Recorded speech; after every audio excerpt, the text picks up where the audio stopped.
The next chapter is about to begin. Join us live every Tuesday and Thursday for brand new episodes of the American Contractor Show.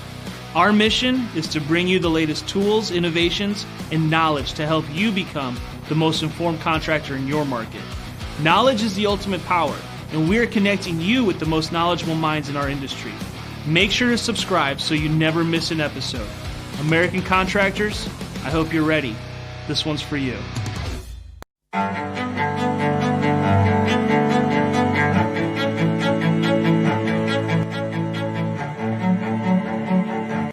This is Larry Bache with the Merlin Law Group, helping policyholders for more than 30 years. If you have a claim or your client has a claim that needs help, please feel free to call the Merlin Law Group because we are the true policyholder advocate.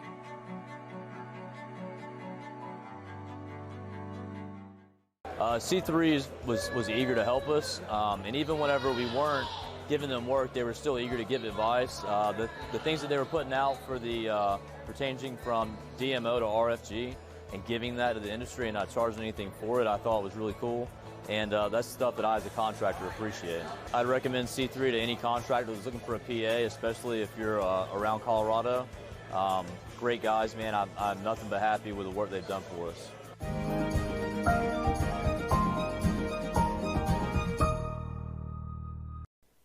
What's up, everybody? Lead meteorologist John Choquette here for our Daily Hail Forecast, sponsored as always by C3 Group, Merlin Law Group, and Auto Supplement and Balanced Claims. Check them out in the description below if you're watching us on Facebook. As always, we got a bunch to talk about. We're going to kind of break down storms that happened last night, both in the Front Range and weirdly Jacksonville, Florida. We also, looks like a more significant risk for some hail across the Front Range today near the Denver area. And we're also going to look at Colorado State University's latest tropical season numbers updates. Looking like, we're already in a pretty active season, and we'll just see what they're thinking for that as well. So first things first, talking about the hailstorms yesterday. Greeley, Erie, Decano, Colorado, up to tennis ball size hail. Fortunately, that was pretty rural. 14,000 homes impacted, and we did a little coverage on that over by the Brighton area. We had some storms just barely in the northern and eastern sections of Greeley. Hopefully today we have a little bit better of a storm, but the idea of like the hail that we saw, pretty similar to what we're expecting for today, and these are all in the different areas. Hopefully maybe this time we can get more than just a 3-star map.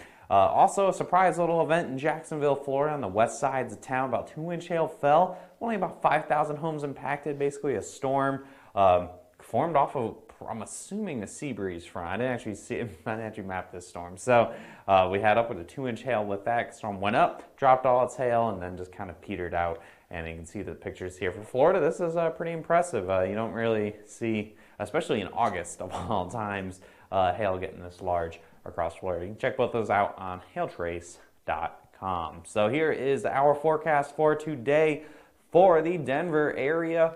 We had up to tennis ball size hail possible here all along the Front Range, all the way from about north of Cheyenne down to maybe right around the Pueblo area. So especially the Denver to Colorado Springs area looks like the best bet for some storms. So I got that moderate chance here for the Denver area, and that's for the entire Front Range. I was going to plop them onto the map for Cheyenne, for Colorado Springs as well, but it looks like there's going to be too many Hail Trace logos. It gets kind of cluttered. So that's an overall moderate chance, and then an outside chance we could see some storms meander all the way over North Platte, Nebraska. But hey, for hail, only game in town's Colorado today. So let's break that down a little bit further. So Denver and Colorado Springs, what's the timeline between 2 and 7 p.m. Mountain Time? Again, up to tennis ball size hail is your max size. I'm not saying that's going to be widespread or anything. I think, again, much like how yesterday was, large quantities of hail.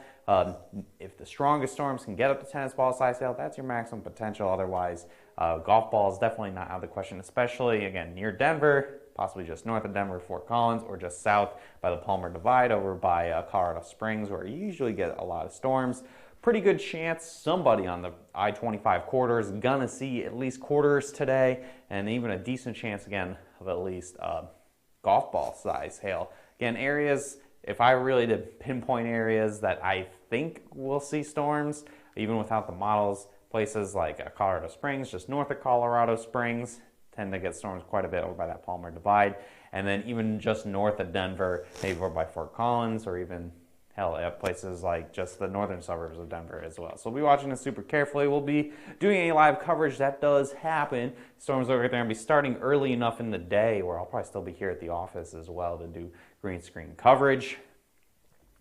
Looping this future radar back again, you can see here those storms forming. And this is about 1, 2 o'clock in the afternoon, all in and around Denver, and then pushing off into eastern Colorado, where we could definitely see some pretty big hail, but not as many people there. So we'll be watching this super carefully. Of course, this could be third time's the charm here for the Colorado Front Range. Again, unusually quiet for hail for this entire region. So we'll see how that all plays out. Do those hail dances, guys. Tomorrow there is another chance for hail across Colorado, though I think the majority of it's going to be east of Denver. I got that low chance here for some marginally severe hail in the Denver area, but I think it's going to primarily be east of the airport, which, if you guys live there, know not too much in the way of population. So up to golf ball size hail there, and even a chance for hail as far north as Montana. Looking at that future radar again, today is probably your best bet, your best chance of the week here for Colorado. You see those storms forming mostly east of the I-25 corridor and then pushing off into the very rural eastern Colorado areas. So finally, we're talking about the tropics. So Colorado State University, they are one of the main sources of information for the predictions for hurricane season. They've upped their numbers now. So now they're saying up to 24 named storms. This does include places such as all the storms that have happened already. For some reason it got cut off on the bottom. So everything through Isaias is already counted. So 24 total, which, to give you guys a frame of reference, 2005 is a record year. That was like 27, I want to say. We had to get into the Greek alphabet. So we're predicting near record levels of named storms. Again, we're pretty much paralleling 05 in terms of the frequency of storms and how often they're happening. So I would not be surprised if we hit that number. Over 100 storm days. That's pretty good. That's almost a whole season. 12 hurricanes. We're already at 2, so they're predicting 10 more. And 5 major hurricanes. We haven't had any majors yet, but now that we're in August, we're going to be getting to that time of year where it does not take much at all to hit a major hurricane. So looks like we, again, 5 major hurricanes are expected, and this is the averages. We're doubling the averages for everything. So this is going to be, again, a very active year. We'll see how many of them actually make landfall. This is not how many hurricanes are going to make landfall. There's no mention of landfalling hurricanes in this. That's obviously very hard to pinpoint without the storms actually occurring, especially if you want to narrow it down even more to just the United States. But based solely on this, very active rest of the season here through as we getting into the midpoint of hurricane season, where the peak primarily is about mid-August all the way to about mid-October. So I don't think this is going to be the last time we're talking about the tropics, and I have a pretty good feeling we'll be chasing more hurricanes in the near future here.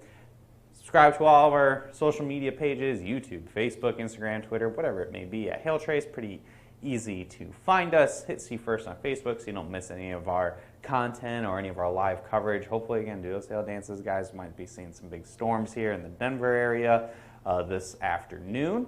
You don't want to miss that. And give us a call, 855-334-4245. Any comments, questions, or concerns you may have. You got to set up a training if you haven't used us first time here. Whatever it is, it's a great number to call. You can email us as well at info@hailtrace.com or visit our website at hailtrace.com for more details. Thanks for tuning in, everybody. Hopefully, we'll be back later for some live coverage. If not, we'll see you again tomorrow at 12 p.m. Have a great rest of your Wednesday, everybody. We'll see you later.